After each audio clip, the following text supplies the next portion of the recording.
자, 안녕하세요. 반갑습니다. AP투자연구소의 전문가 이정열입니다. 자, 금일은 9월 29일이고요. 현재 시각은 12시 48분입니다. 자, 지금 함께 살펴보실 종목은요, 넷마블이라는 기업이고요. 코드 번호는 251270입니다.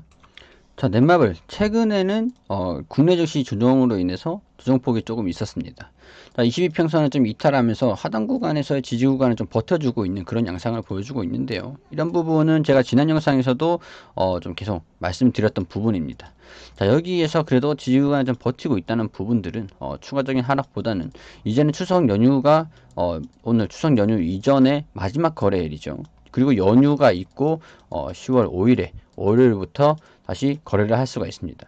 자, 아무렇게 좀 아무쪼록 지금 상황에서 주가를 강세를 보여주면서 20만 원을 전고점을 돌파를 할 것이 아닌 이상이야 연휴 기간 동안 있을 대선 TV 토론, 미국의 대선 TV 토론이라든가 그런 정책적인 부분과 경기 지표 경기 지표도 좀 좋게 나올 것이라기보다는 코로나 때문에 조금 우려감이 좀 있는 상황에서 주가를 한도 끝도 없이 올리기보다는 전고점을 좀 돌파하는 흐름을 좀 보여주기보다는 숨고르기를 한번 하는 그런 모습을 좀 보여주고 있죠. 추석 기간 동안에 반영을 시키지 못하니까 뭐 이런 부분들은 제가 지금까지 좀 말씀을 드리면서 시기적으로 이제 전고점을 돌파를 하는 움직임을 보여주지 못했고 숨고르기를 좀 보여주고 있으면서 시기적으로 불가피하게 전략을 좀 수정할 필요는 있다라는 말씀을 좀 드려왔었습니다.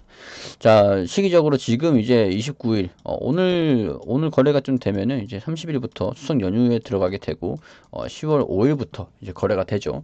그럼 이제 10월 5일부터 거래가 되는데 10월 장세가 어떻게 될지 한번 지켜보면은 11월 3일 대선이 예정되어 있습니다. 미국 대선. 자, 10월 동안 대선 토론을 하면서 이제 대선 주자들이 공약을 경기 부흥을 이렇게 할 것이다. 아니면은 뭐 코로나로 인해서 뭐 어떻게 할 것이다. 뭐 부양책을 어떻게 할 것이다. 이런 부분들한테 이런 부분들의 정책적인 부분이 계속 나올 예정이잖아요. 우리도 이제 대통령 대선 기간 동안 뭐 그 대선 주자들이 계속 이런 정책들 자기들은 이렇게 할 것이다 뭐 그런 공약을 펼치잖아요. 그래서 미국 같은 경우는 글로벌적으로 공약이 미국의 정책이 영향을 좀 미치는 부분이기 때문에 그런 부분에서는 10월 장세 동안 수혜주 찾기에 좀 분주할 예정입니다. 수혜주. 그렇지만 아무래도 코로나 문제가 계속 부각이 되면서 언택트 관련주들의 그런 그 연말부터 내년 초 연초까지는 언택트 관련주들의 실적이 좀 성장성이 부각이 될 수 있는 상황이죠. 코로나로 인해서 미 대선에서도 그 대선 주자들의 가장 큰 공약이 경기를 어떻게 부양할 것인지, 코로나에 어떻게 대응을 할 것인지 그런 부분들이 가장 중요한 부분이고 좀 화두에 올라 있다라고 볼 수가 있는 그렇게 얘기를 말씀을 드려도 과언이 아닐 겁니다. 그렇기 때문에 코로나로 인한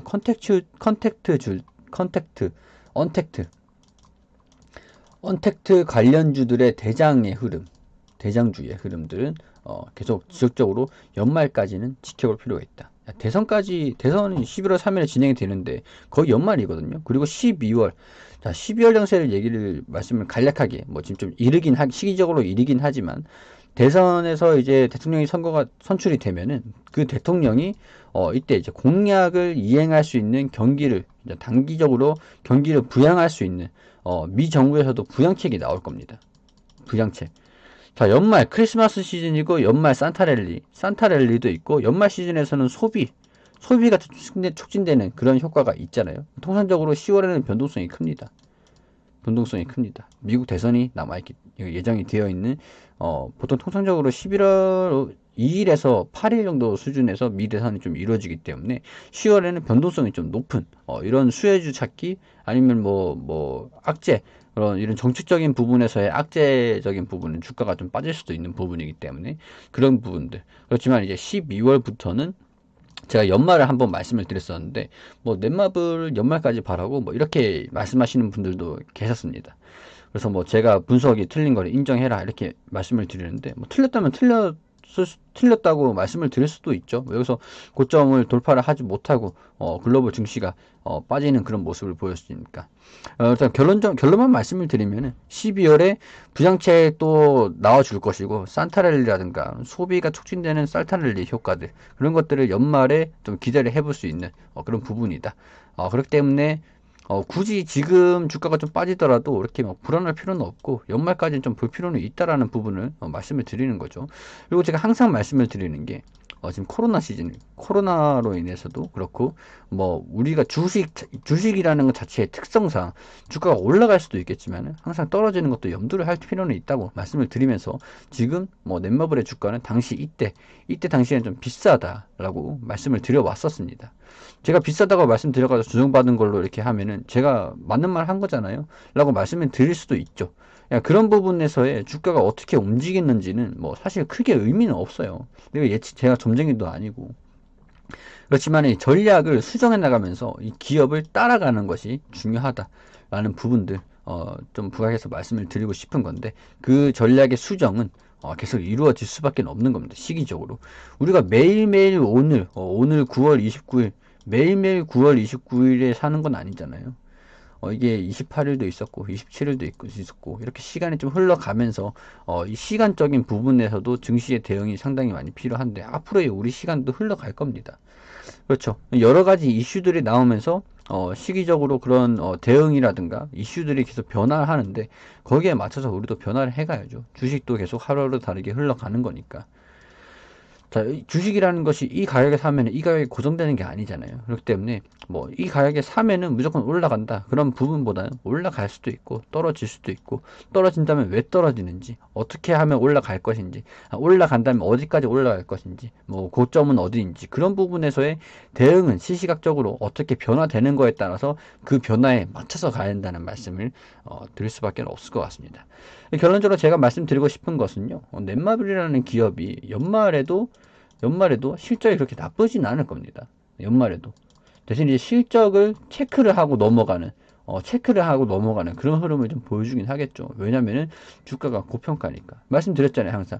올라가고 떨어지고, 올라가고 떨어지고, 올라가고 떨어지고. 항상 주식은 지지 구간이 어디인지, 이 주가가 지금 적정한지, 테스트를 이런 식으로 합니다. 이런 식으로. 테스트를 합니다. 자, 올라가고 부담스러운 가격이니까 지지구간 테스트를 또 한 번 더 나와주고 있잖아요. 자, 30일부터 10월 5일까지. 일단 우선 이걸 확인을 해보고, 10월 장세에 우리가 싫다고 그래서 10월 장세가 안 오는 건 아니잖아요. 10월 장세가 이루어지고, 11월, 12월, 이렇게 이루어지니까, 이거를 주가를 따라갈 수밖에 없다. 그렇기 때문에 지금 우리가 바라봐야 되는 것은 지금 여기 제가 고평가라고 계속 말씀을 드렸고 주가가 좀 떨어질 수도 있다. 뭐 근데 연말까지 벌어 했다고 그럼 연말에 뭐 다른 종목 사시면 되죠. 싫으신 분들은. 가지고 계시는 분들은 제 얘기를 듣고 연말까지 한번 가져가시겠다고 하시는 분들은 가져가시는 거고요. 그건 투자의 판단은 본인이 하는 겁니다. 제가 책임질 수 없는 부분이기 때문에 저의 이런 개인적인 의견을 드리는 거고 도움을 되셨다면은 아니면 제가 이렇게 말씀드리는 거에 뭐 수긍을 하고 여기에 이게 합당하다라고 이게 판단이 되시는 분들은 제 의견에 좀 참고를 해주시는 거고요. 자, 이런 부분에서 주가를 이 매도를 할 게 아니고서야 가져갈 수밖에 없겠죠. 연말까지 우리가 싫다고 해서 연말에 안 오는 건 아니잖아요, 그죠? 뭐 이런 부분에서 좀 말씀을 드릴 수밖에 없을 것 같지만 안타깝게도 뭐 저는 주가가 좀 비싸다는 부분도 말씀을 드렸는데 이렇게까지 하락하고 할 정도는 뭐 예상을 좀 엇나가는 그런 부분이기도 했습니다. 그렇기 때문에 지금 일단은 글로벌 증시 마찬가지로 국내 증시와 마찬가지로 우리 추석 연휴도 예정되어 있으니까 그렇다고 추석 연휴를 없앨 수도 없는 부분이고 뭐 이런 움직임을 좀 보여준 이상에서 여기서 추가적으로 떨어지지 않고 뭐 이 추석 연휴가 끝나고 좀 회복을 하는 10월 장세 그리고 10월, 12월 장세를 전망을 하면서 올라가는 그런 흐름을 좀 보여주기를 기대를 해볼 수밖에 없는 상황이다 라고 말씀드릴 수밖에 없을 것 같고요. 제가 오늘 말씀드리고 싶은 부분은 넷마블이라는 기업이 그렇게 나쁜 기업은 아닙니다. 실적이 연말에도 소비주들, 게임주들 연말에 실적이 좀 잘 나오기도 합니다. 그렇기 때문에 조금 긴 호흡으로 조급해하지 마시라는 부분을 말씀드리고 싶었던 겁니다. 자, 그리고 저희가 매일매일 무료 종목 추천을 해드리고 있습니다.